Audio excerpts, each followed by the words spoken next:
আজি মোৰ সৰভোগ ভবানীপুৰ সমষ্টিত আশীৰ্বাদ যাত্ৰা আছিলে।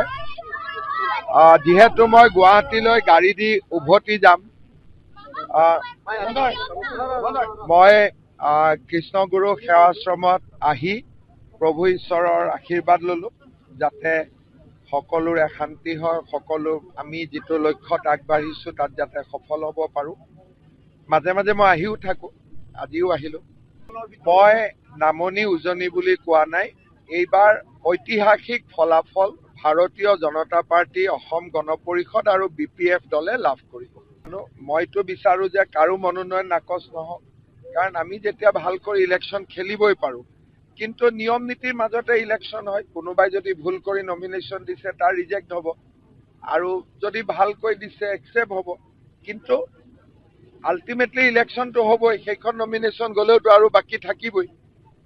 সেইকাৰণে আমি ইলেকশ্যনৰ কাৰণে সাজু হৈছোঁ। পৰহি মই সৰ্থেবাৰীত মিটিং কৰিব আহিমেই বৰপেটাত।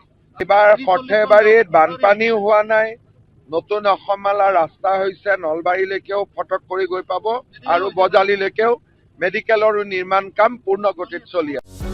যিকোনো খবৰৰ বাবে যোগাযোগ কৰক আমাৰ এই নম্বৰত 9181 307 2221।